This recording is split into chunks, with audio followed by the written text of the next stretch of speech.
Muito boa tarde. Levo até vós a 15ª edição da rúbrica Vamos Falar de Saúde. Como estamos no mês de maio considerado o mês do coração, vou-vos falar de infarto agudo do miocárdio. Todos penso que conhecem que as doenças cardiovasculares são consideradas a primeira causa de morte a nível mundial e em Portugal também é assim. O infarto agudo do miocárdio assume aqui a dianteira, sendo a patologia que mais mata em Portugal. Morrem todos os dias 12 pessoas por infarto. É uma doença que gera complicações imediatas e gera comorbilidades a longo prazo, que tem um peso, um impacto enorme no bem-estar e na qualidade de vida da pessoa, e tem também uma implicação no que toca ao peso que é para a economia em termos de cuidados e tratamentos médicos a longo prazo. Todos nós também sabemos que existe aqui uma grande carência em Portugal no que se refere à cultura de literacia em saúde, as pessoas conhecerem um bocadinho mais sobre patologias e sobre como preveni-las. O Programa Nacional da Prevenção de Doenças Cardiovasculares tem isto como missiva: formar, informar e capacitar as populações para um maior conhecimento sobre as doenças e sobre como preveni-las. E este espaço de saúde que tenho aqui convosco acaba por ter também essa missiva geral de colaborar um pouco para aumentarmos todos o nosso conhecimento em termos de saúde.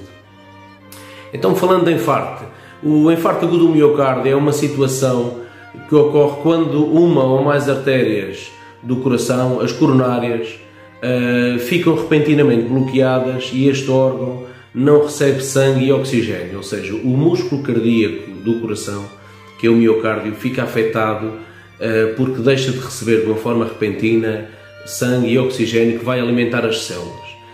Este fenómeno acaba por provocar um processo de isquémia. Isquémia é isso mesmo, é uma diminuição do oxigênio e faz com que todas as células, toda aquela porção que era irrigada por aquele vaso, por aquele ou por aqueles vasos, deixa de funcionar, fica comprometido o seu funcionamento e é uma situação grave. O infarto agudo do miocárdio é uma situação grave, é uma emergência médica, pode ser fatal e é importante conhecer as causas, os seus sintomas e como atuar em caso de sintomas, no sentido a minimizar ao máximo complicações e aumentar aqui a sobrevida. Falo-vos agora de causas, do que está na gênese aqui do infarto agudo do miocárdio. A maioria dos infartos é causada por uma formação de um coágulo no interior das artérias. No entanto, as artérias e a principal razão e a causa destas artérias ficarem doentes é a aterosclerose. Eu já falei disto aqui quando falei numa edição desta rúbrica de risco cardiovascular. A aterosclerose é um processo de deposição de gorduras que vai acontecer no interior das artérias e vai formando umas placas, as placas da troma, que diminuem a passagem de sangue. E chega um dia, por um motivo qualquer, por stress, por ansiedade, por um pico hipertensivo, essa placa de gordura do interior das artérias rompe-se e este rompimento desta placa de gordura faz libertar sangue e este sangue forma um coágulo. Este coágulo, ao ocluir esta coronária, acaba por provocar um infarto e interrompe aqui a passagem de sangue, do fluxo que é necessário de sangue e de oxigênio ao músculo cardíaco, daí se chamar infarto agudo do miocárdio. É uma situação repentina, interrompe o fluxo de sangue, o oxigênio e o miocárdio fica aqui incapaz de funcionar.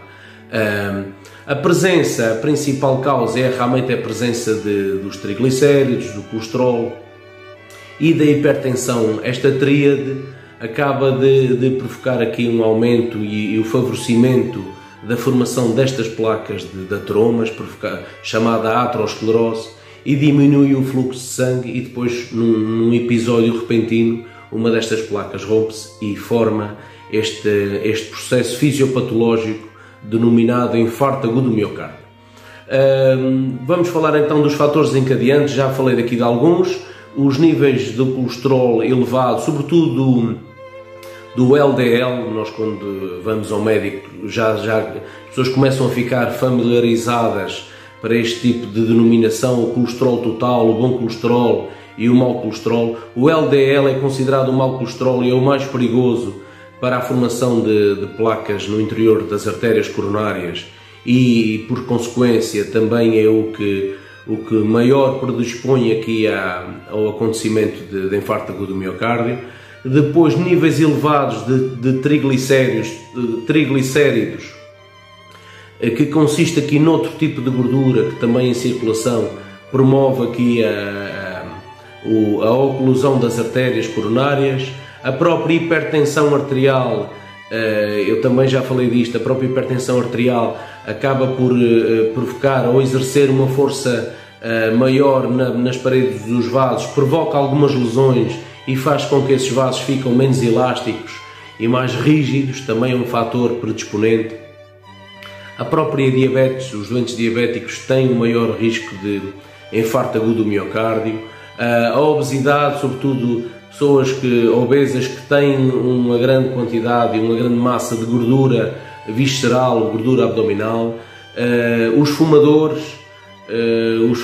ativos, mas também os fumadores passivos, quem vive toda a vida com um fumador ou com uma fumadora, tem uma maior propensão também para infartos do miocárdio, uma vez que o tabaco é subejamente conhecido por todos, é um grande fator de risco e é um grande causador do entupimento e da oclusão das artérias principais do nosso organismo, principalmente as coronárias.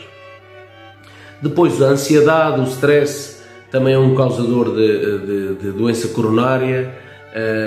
Os níveis de stress altos acabam por produzir um conjunto de hormonas, o cortisol e a adrenalina, que são hormonas lipídicas, são uma gordura que é lançada na corrente sanguínea com determinado efeito no nosso organismo, mas que provoca aqui doença coronária. O sedentarismo, a falta de exercício físico, são estes fatores, digamos, modificáveis, fatores que todos nós podemos contrariar e com hábitos de vida mais saudáveis e diferentes podemos melhorar. Vou falar disto à frente quando falarmos de prevenção. Depois existe um conjunto de fatores não modificáveis que também podem causar e que estão aqui na base da doença coronária e da doença cardíaca e que podem provocar infartos. Sobretudo a hereditariedade, a carga genética, pessoas que têm pais e avós já com história de infarto agudo do miocárdio ou com angina de peito, que também é uma situação menos grave, mas é uma situação semelhante do ponto de vista a que acontece também uma oclusão de um vaso coronário, embora não seja uma situação aguda. A idade, à medida que a nossa idade vai passando, temos maior risco de desenvolver doença coronária, sobretudo a partir dos 55 anos este risco é maior.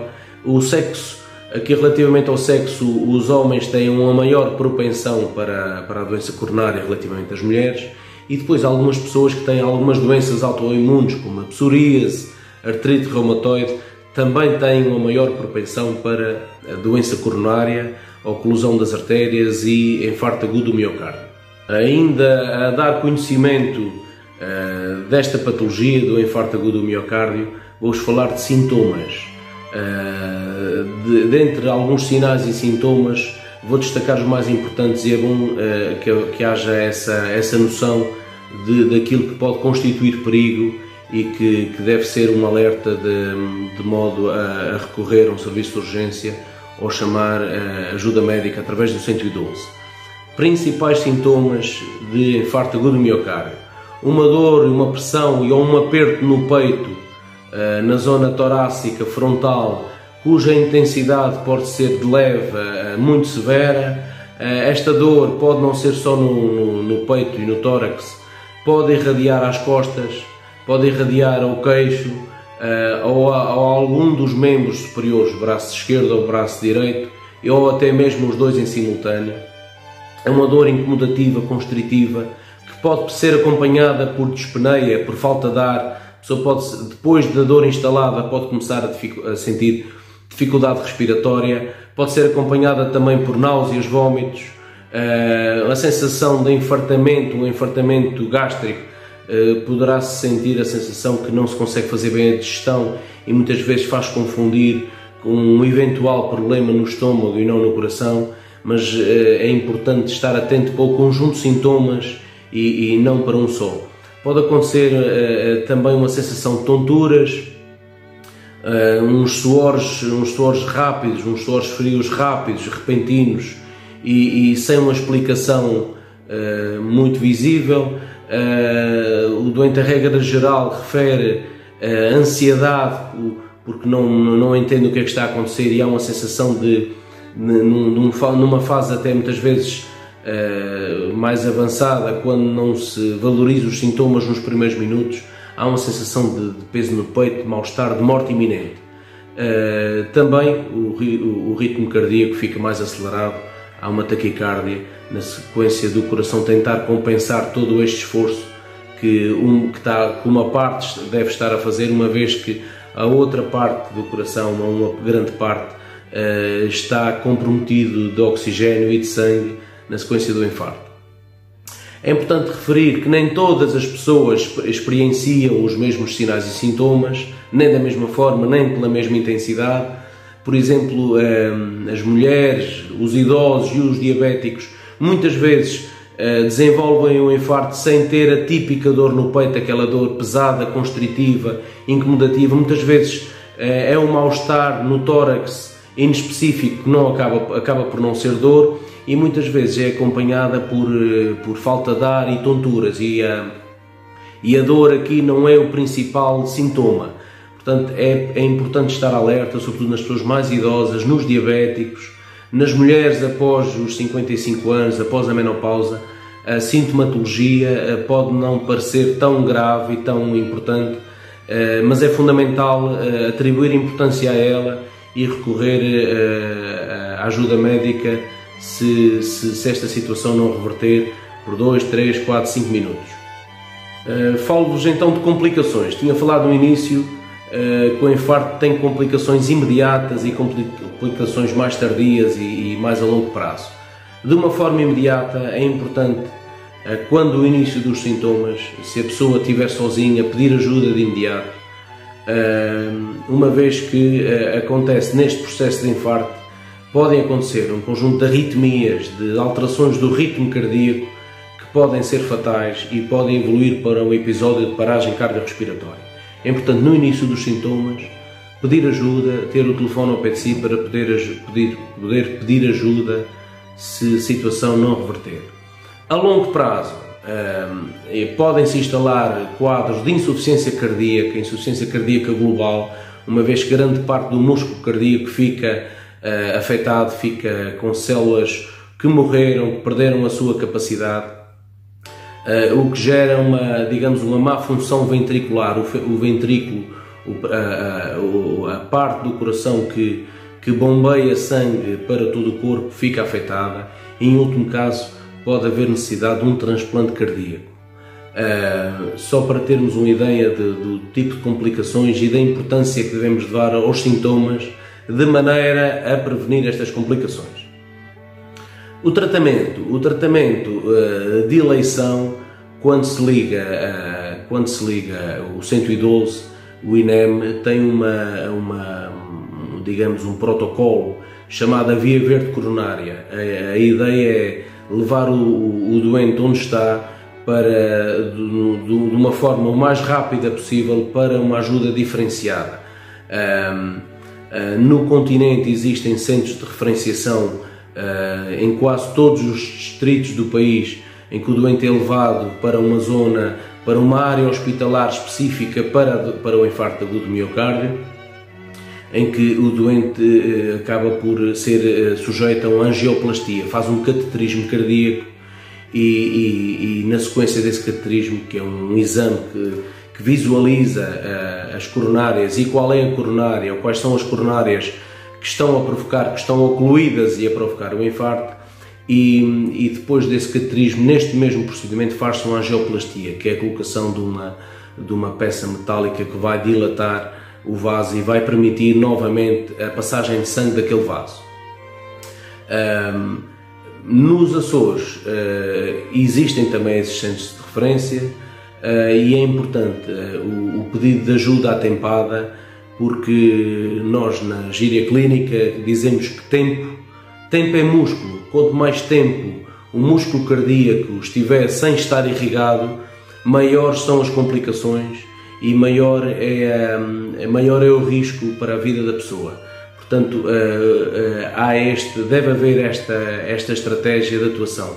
Chamar o 112, descrever os sintomas, pois quem está do outro lado, técnicos e profissionais de saúde preparados para decifrar esta sintomatologia e poder socorrê-lo com a maior brevidade possível. Pois neste tratamento é feito, isto só em termos de curiosidade, um conjunto de medicamentos, fazem-se vasodilatadores, a nitroglicerina, alguns antitrombóticos e anticoagulantes, como é o caso da aspirina. Isto é tudo um conjunto, só para dar aqui uma pequena ideia daquilo que se utiliza no tratamento do infarto, mas é importante sobretudo reconhecer os sintomas e pedir ajuda imediata, descrevendo os sintomas, de modo a ser atendido com a maior brevidade e com a maior eficácia possível. Falo-vos agora de como prevenir. Sabendo que esta doença é de instalação lenta, embora o episódio em si de infarto seja provocado de uma forma repentina, o objetivo será evitar aqui a progressão da aterosclerose e evitar aqui a chamada doença coronária, a obstrução das coronárias que vão acontecendo ao longo da nossa vida. Vamos falar aqui um pouco então de prevenção e como reduzir o risco cardiovascular. Também já tinha falado nisto de uma forma geral quando falei de risco cardiovascular. Acaba por sendo o infarto uma das principais doenças cardiovasculares, acaba por os temas e a forma de prevenir ser parecida e são temas que se tocam. Portanto, evitar uma dieta que seja muito rica em gorduras, carnes vermelhas e produtos farináceos, e preferir uma dieta mais saudável, com mais vegetais, com mais peixe, o chamado peixe azul, o peixe gordo, preferir carnes brancas, ter uma dieta mais rica em frutas e sobretudo evitar aqui as gorduras, os queijos, os enchidos, as carnes vermelhas, as gorduras processadas do fiambre. Muitas vezes as pessoas pensam que estão a fazer dieta e comem todos os dias fiambre, porque é um fiambre magro, mesmo sendo havendo essa descrição que é uma proteína magra, tem um teor de processamento e de gordura que é prejudicial. É importante preferir aqui as leguminosas, as carnes brancas, as oleaginosas, começar a fazer pequenos snacks, pequenos lanches, através de comendo nozes, amêndoas, amendoim, acompanhados com pão escuro, com fruta, no sentido de evitar este depósito de gordura a nível das coronárias. Para quem tem excesso de peso, fundamental perder peso e evitar aqui o sedentarismo. Saiu um estudo esta semana que quem passa muito tempo sentado tem igual risco de infarto agudo do miocárdio de como quem fuma. Isto é grave e transmite aqui uma boa noção de como o sedentarismo deve ser combatido e evitado. Ou seja, coloca-se aqui o sedentarismo em pé de igualdade com os fumadores. É importante estar alerta para isto e ter noção destes conceitos. Se é fumador, logicamente, também deixar de fumar, e deixar de fumar no imediato, pedindo ajuda clínica se for o caso disso. A pessoa nem sempre consegue fazer a sua cessação tabágica sozinha, mas existem hoje estratégias medicamentosas e não só, mas é importante pedir ajuda ao seu enfermeiro do centro de saúde ou ao médico de família, de modo a encaminhar esta situação e lhe facultar aqui essa ajuda. Depois, ter a melhor gestão do stress possível. Quando falei que o stress também é um dos fatores causadores, gerir o stress, tentar combatê-lo da melhor forma possível, se necessário também com ajuda médica. Depois, quando falei de risco cardiovascular, que falei dos fatores predisponentes, a hipertensão, o colesterol, a diabetes, são patologias que devem ser seguidas e vigiadas. Quem as tem deve ter este cuidado. Na hipertensão, de vigiar a ingestão do sal, reduzir a ingestão do sal ao máximo. Muitas vezes o sal que está escondido nos alimentos, cada vez se fala mais nisso e se alerta para esta situação, do sal escondido no pão, nas manteigas, nos alimentos enlatados, nos enchidos, tem quantidades de sal que ultrapassam aquilo que está preconizado. Evitar as lipidémias, o colesterol, o mau colesterol e os triglicéridos, também já falamos como, e quem é diabético ter uma especial atenção, fazer a sua vigilância médica, controlar a diabetes através desta tríade, o medicamento, o exercício físico e a alimentação. É importante os diabéticos terem esta tríade aqui de fatores que devem considerar, toda a parte da alimentação, o exercício físico e o medicamento, de modo a ter a diabetes controlada, sabendo que os diabéticos têm uma maior propensão para o desenvolvimento desta doença, do infarto agudo do miocárdio, e que ele muitas vezes, nos sintomas que dá, digamos, quase silencioso. É importante os diabéticos também estarem atentos para isto, que os sintomas podem ser mais ligeiros e não deixam de ser graves. Dei-vos aqui hoje alguns conceitos sobre esta doença, uma doença grave. Deixei isto especificamente para o mês de maio, é o mês do coração. Durante este mês ainda vou falar de outro tipo de patologias cardíacas, mas o infarto agudo do miocárdio é importante estar alerta para os sintomas e trabalhar aqui sobretudo no prevenir, sobretudo aqui nas suas causas, nos fatores causais que também acabei de falar. Espero que tenha sido útil este espaço convosco. Despeço-me até à próxima semana e haja saúde.